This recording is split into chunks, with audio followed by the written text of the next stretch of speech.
Hello everyone, welcome to my channel about co-creation.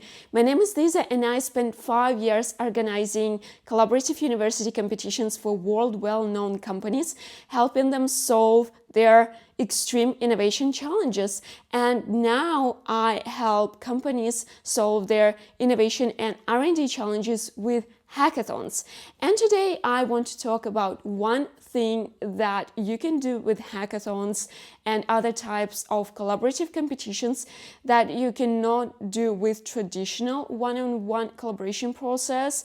But this one thing is really important and it can help you enhance the outcome. You can get more outstanding and innovative and creative ideas for your challenge, and this one thing can help you actually solve this challenge. There are of course many other things that can be done with projects where you involve a lot of teams, a lot of competing teams, but I want to focus on this one today. And I'm talking about inviting participants with background that is not directly connected to the challenge area. And I'm talking about researchers and professionals in general that have no experience in the particular area of your project, of your company, of your business.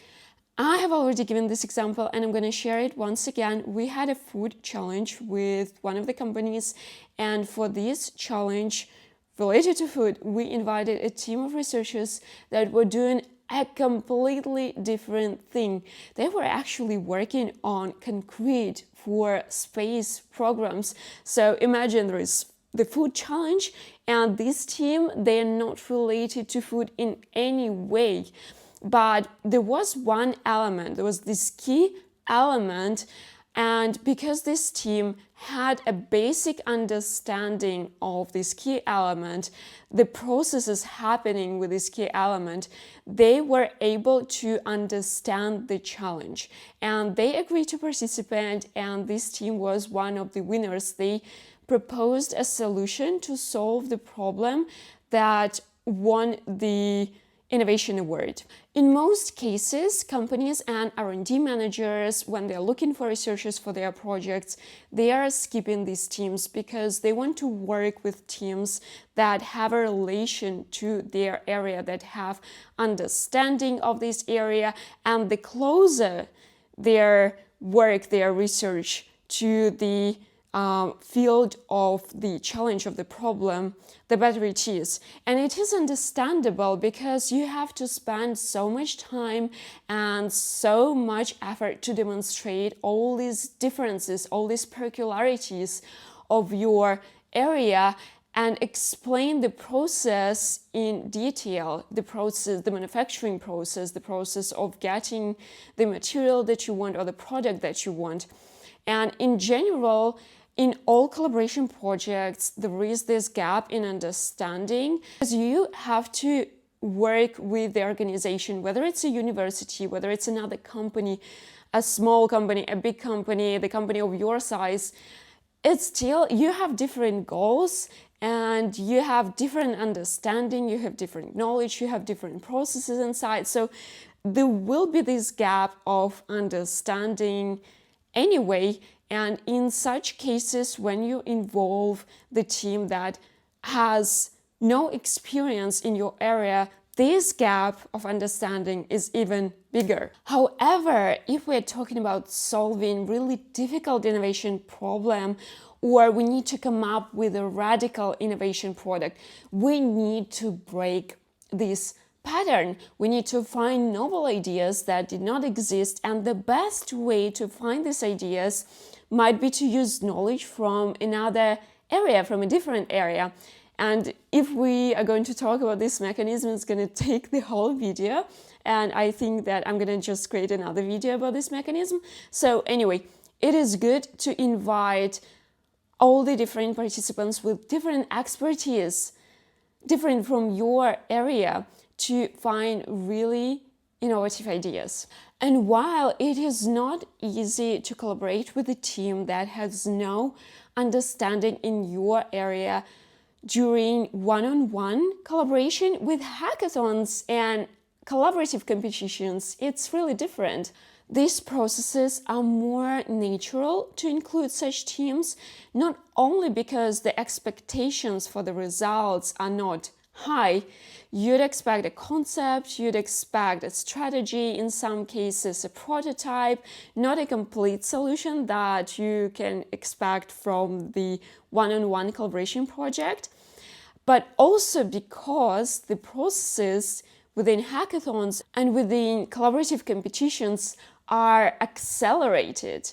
You learn much faster, you create faster, you check your different ideas much faster than you usually do within one-on-one collaboration process. You have a very limited time frame and you need to make sure that you find a solution within this time frame.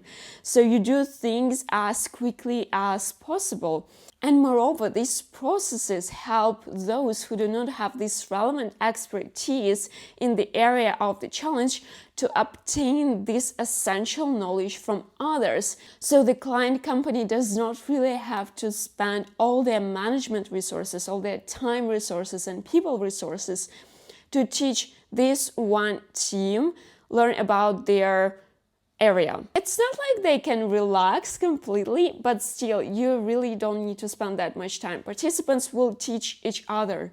Another benefit of inviting such a team is it's not only about the outcome of this single team. It's not only about their ideas and their solutions that might be different from what others would suggest, but it is extremely beneficial for other teams as well, for other participants, because they have a chance to get a feedback from a different perspective and they have a chance to learn something new again from this team and from their area, and they can combine their ideas with the ideas of this team that has a very novel approach, a very different experience. And I've seen this with different projects, and I can just tell that such teams, they usually come up with the most novel ideas, and these ideas usually show great results, like really exceptional results. And maybe these ideas cannot be implemented in the company's process straight away.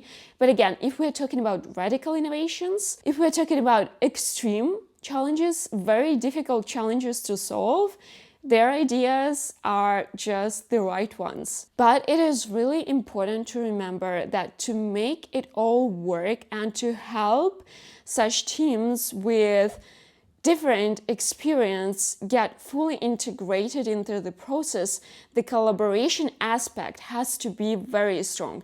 It should not be just a competition, it should be a collaborative competition. And when it comes to the projects that I work on, I really have started to consider it essential to include at least one team in each project with the background that is not related to the challenge area, because I really love seeing their results and I really love how these teams influence all the participants. And there is also one more thing that I want to mention that is related to these teams, is that management and decision makers from companies, R&D managers, they need to remember that this team does not have the same level of understanding as another team.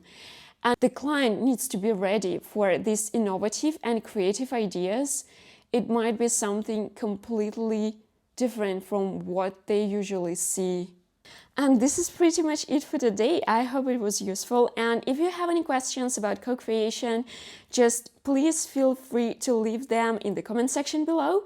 I'll be happy to answer them, and see you next time with the next video. Have a great day. Bye!